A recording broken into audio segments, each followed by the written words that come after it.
Pemirsa, bagaimana kabar Anda hari ini? Semoga Anda selalu sehat dan senang sekali.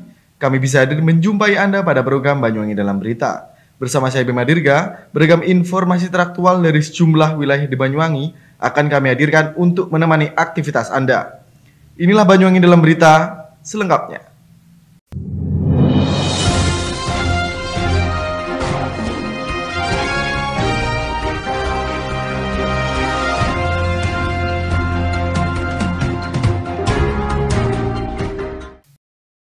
Kepala Staf Angkatan Laut Kasal Laksamana Yudo Margono resmi meluncing kapal Republik Indonesia KRI Golok 688. Kapal buatan PT Lundin Industri itu memiliki keistimewaan lebih ringan karena terbuat dari karbon dan juga tidak terdeteksi oleh radar. Pemirsa, kapal Republik Indonesia atau KRI Golok 688 ini memiliki panjang 63 meter, water draft 1,2 meter, beam overall 16 meter dan berbobot 219 ton. Selain itu, kapal ini memiliki karakteristik desain siluman dan menggabungkan fitur untuk meminimalkan deteksi dari radar. Kapal jenis kapal cepat rudal atau KCR Trimaran ini juga akan dilengkapi dengan senjata canggih yang difungsikan untuk pertempuran di laut. KRI Golok 688 ini rencananya akan diberi persenjataan berupa rudal canggih. Kapal Republik Indonesia Golok 688 juga sempat dilakukan uji coba laut di perairan Selat Bali dan berjalan lancar. Saat ini kapal masih dalam kondisi 93% dan masih akan dilakukan penyempurnaan hingga Oktober sebelum diserahkan ke TNI Angkatan Laut. Kedepannya diharapkan kapal ini bisa menjadi bagian penting sebagai tambahan alutsista TNI Angkatan Laut Indonesia. Melaksanakan launching dan ship naming salah satu KRI yang baru saja kita laksanakan, yaitu KRI Trimaran, yaitu KRI Golok yang terbuat dari karbon komposit yang baru pertama kali ini dibuat di jajaran TNI Angkatan Laut. Ini jenis kapal cepat rudal, tentunya memiliki kecepatan yang tinggi dan juga nanti akan dilengkapi persenjataan yang khususnya nantinya akan dilengkapi dengan rudal. Kecepatan yang tinggi karena kapal cepat rudal sehingga harus bergeraknya harus kecepatan tinggi dan hit and run, sehingga kapal ini nantinya akan masuk di jajaran TNI Angkatan Laut. Dari Banyuwangi, Jawa Timur, Tim Liputan Banyuwangi 1 TV melaporkan.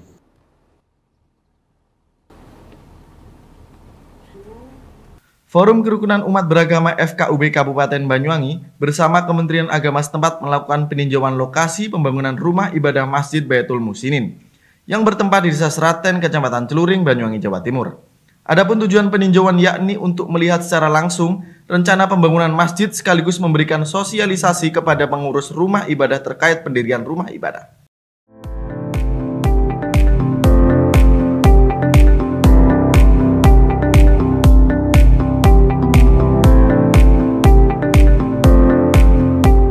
Pemirsa, pada Sabtu pagi 21 Agustus 2021, Forum Kerukunan Umat Beragama atau FKUB Kabupaten Banyuwangi bersama Kementerian Agama setempat melakukan peninjauan lokasi pembangunan rumah ibadah Masjid Baitul Muhsinin yang bertempat di Desa Seraten, Kecamatan Celuring. Pada kesempatan ini, Ketua MUI Kiai Haji Muhammad Yamin mengatakan bahwasanya peninjauan lokasi ini bertujuan untuk melihat secara langsung rencana pembangunan masjid sekaligus memberikan sosialisasi kepada pengurus rumah ibadah terkait pendirian rumah ibadah berdasarkan peraturan bersama Menteri Dalam Negeri dan Menteri Agama nomor 9 dan 8 tahun 2006. Selain itu, pada kesempatan ini Kiai Haji Muhammad Yamin juga menambahkan ingin memberikan pemahaman kepada masyarakat akan pentingnya kerukunan umat beragama. Dalam pertemuan tersebut juga bertujuan mendengarkan langsung dari pengurus atau panitia rumah ibadah tentang kendala yang dihadapi, termasuk mempersiapkan syarat administratif untuk pendirian rumah ibadah.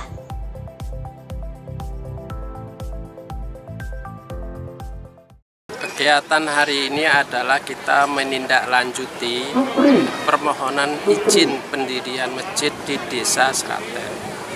Setelah kita menerima surat tanggal 5, kita verifikasi tanggal 14 kemarin Juli, ya kan, Agustus kita verifikasi secara administrasi lengkap, gambar, layout dan sebagainya, itu lingkungan dan sebagainya, bahkan pengguna maupun pendukung dan lengkap semua. Biasa yang pendukung itu habis 120 berapa gitu, pendukung itu ada 100-an lebih kan gitu. Maka kita hari ini turun ingin menyaksikan langsung apakah satu masjid ini benar-benar menjadi kebutuhan mendesak oleh masyarakat sini. Ternyata alhamdulillah masjid ini dibangun karena kebutuhan mendesak dan tidak ada masalah dalam masjid ini. Karena apa? Diterangkan oleh panitia, ketua panitia tadi, keinginan mendirikan masjid ini sudah mulai tahun 80. Jadi pada 2080 kemarin. Karena memang karena adatnya kan itu satu kampung masjidnya satu, maka biarpun jaraknya jauh dari sini ke sana setengah kilo lebih, maka tidak diizinkan oleh tokoh-tokoh masyarakat. Mereka nurut sama-sama NU-nya kan, sebagainya kan. Nah itu hari ini mereka karena sudah diizinkan oleh masjid induknya, maka mereka mendirikan masjid ini kan. Maka kita kumpulkan ini orang-orang ini sudah urutannya ada lebih dari 100. Kita mohon juga, kita pesan karena apa? Monggo kita mengikuti peraturan bersama Menteri Dalam Negeri dan Menteri Agama tata cara untuk mendirikan tempat ibadah. Ini bahkan langkah pertama agar supaya mendirikan tempat ibadah itu dalam pertama dalam ibadah kepada Allah Subhanahu wa Ta'ala. Terus kedua adalah untuk menjaga kerukunan umat beragama di Indonesia ini, supaya masjid itu tidak menjadikan hal-hal yang bermasalah. Dan ini saya datang ke sini adalah untuk memenuhi tugas yang dibebankan oleh Pak Ibu Bupati, Pak Bupati dan Ibu Bupati, Ibu dan sebagainya ini, agar supaya nanti ketika Pak Ibu Bupati memberikan rekomendasi di tingkat bawah sudah tidak ada masalah. Fisik, administrasi, secara fisik dan sebagainya tidak masalah kan itu.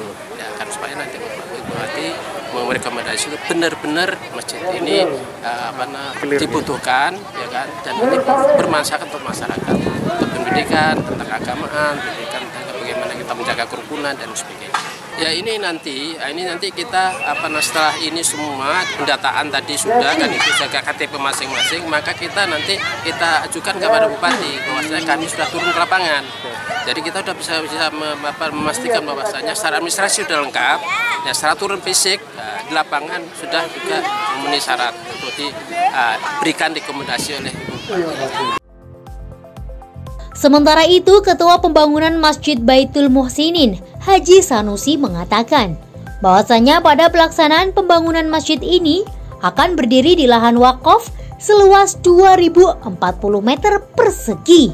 Selain itu, dalam kesempatan ini, Haji Sanusi menambahkan bahwasanya rencana pembangunan masjid ini sudah lama direncanakan, sehingga dengan adanya pembangunan masjid tersebut diharapkan ke depan dapat menambah kekompakan serta kerukunan antar umat beragama, khususnya di wilayah Banyuwangi. Sebenarnya tokoh-tokoh kita pendahulu kita ini ada rencana bangun masjid di daerah sini itu tahun 82-83. Karena saat itu diabeni ambek sesepuh masyarakat Seraten. Masjid di Kerajaan Seraten itu dicukupi satu saja, jangan dua. Itu demi apa? Supaya tidak timbul perpecah belahan antara Kerajaan Timur dan Kerajaan Barat. Sehingga menyikapi itu, sesepuh kita yang ada di sini sangat cukup memaklumi sehingga diurungkan niat itu sampai hari ini. Karena apa? Kita tahu bahwa Seraten itu merupakan satu-satunya desa mungkin di Banyuwangi ya yang hampir 100% itu warganya Nahdien. Karena Pak Itba kepada berdirinya NU di Banyuwangi ini tempatnya di Seraten. Sehingga untuk menyikapi itu dengan adanya kejadian beberapa bulan yang lalu, sebenarnya kita tatkala yang bersangkutan itu permisi dan sebagainya mungkin masih kita pertimbangkan. Artinya dipertimbangkan gimana? Bagaimana pendapat masyarakat sini gitu loh. sehingga ujung-ujung dibangun resah. Orang itu datang ke rumah itu kadang satu hari 4 atau 5 kali, besok ada lagi, sehingga saya rapatkan dengan konco-konco, pemuda dan tokoh di sini. Artinya apa? Langsung lapor kepada kepala desa untuk disikapi hearing saat itu, sehingga untuk menyikapi itu supaya ada perintah dari takmir Masjid Baitul Salam, Masjid Induk. Ini kalau kondisinya seperti ini, wis masjid bangunan wis, mbuh carane awakmu piye, sing penting takmir masjid kene ambek sesepuh kene wis menyetujui apabila dibangun masjid Al-Nahdiyah. Supaya apa? Artinya masyarakat itu supaya tidak pecah. Dari Banyuwangi, Jawa Timur, Tim Liputan Banyuwangi 1 TV melaporkan.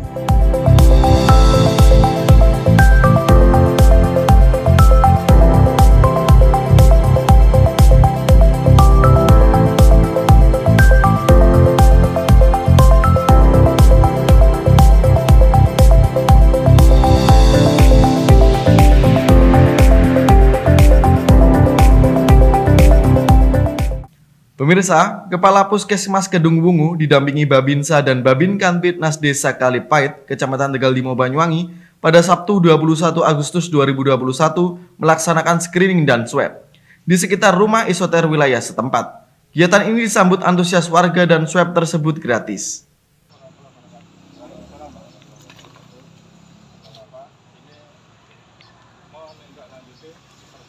Pemirsa, Kepala Puskesmas Kedung Wungu didampingi Babinsa dan Babin Kantipmas Desa Kalipait, Kecamatan Tegal Limo, Banyuwangi, Jawa Timur, pada Sabtu 21 Agustus 2021 melaksanakan screening dan swab di sekitar rumah isoter wilayah setempat. Kepala Puskesmas Kedung Wungu Heru Prasetyo menyampaikan, kegiatan ini dilakukan guna mengantisipasi penyebaran virus corona dan jaminan kesehatan lebih awal pada masyarakat. Dari kegiatan ini, sasaran 32 orang, realita yang dapat di-screening sebanyak 23 orang dan hasilnya negatif. Selain masyarakat sekitar yang di-screening, juga para pedagang yang mangkal di sekitaran rumah isoter di lingkungan Pasar Anyar Dusun Purworejo. Sasaran titik lain yakni di tempat salah satu radio komunitas di daerah setempat, dengan 5 orang dilakukan swab dan hasilnya juga negatif. Sementara itu, perawatan bagi orang yang ditempatkan di rumah isolasi terpadu dilaksanakan secara berkala, sesuai jadwal yang sudah ditentukan petugas. Sedangkan yang diisolasi isoter ada 5 orang, 1 orang kiriman dari Puskesmas Kedung Wungu dan 4 orang kiriman dari Puskesmas Tegal Limo. Heru menambahkan, kegiatan yang dilakukan ini secara umum berjalan lancar. Meski demikian, pihaknya berharap kepada masyarakat agar tetap mematuhi protokol kesehatan untuk antisipasi pencegahan penyebaran COVID-19, terutama di Desa Kalipait, Kecamatan Tegal Limo. Jadi di swab semua ya? Oke, sudah siap.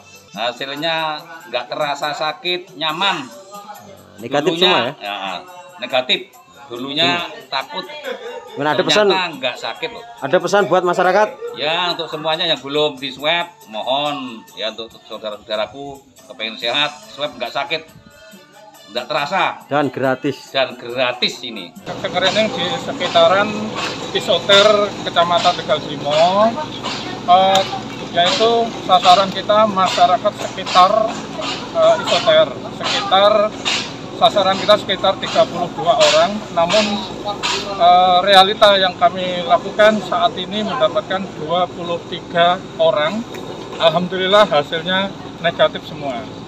Dengan screening ini kami berharap masyarakat sekitar pertama mengizinkan atau merestui keberadaan isoter yang dilakukan atau yang diadakan di sekitaran Kecamatan Tegal Limo, khususnya di Mes PHBA Alas Purwo, Desa Kalipait.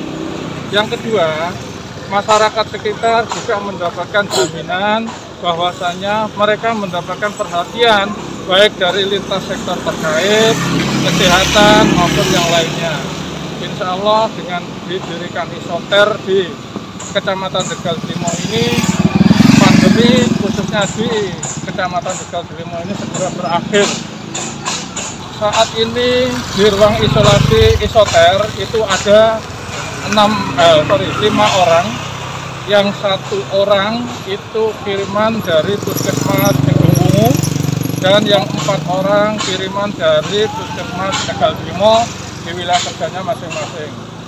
Sedangkan pemeriksaan yang dilakukan di isoter ini secara berkala sesuai dengan jadwal yang sudah kita atur sebelumnya. Dari Banyuwangi, Jawa Timur, Tim Liputan Banyuwangi 1 TV melaporkan.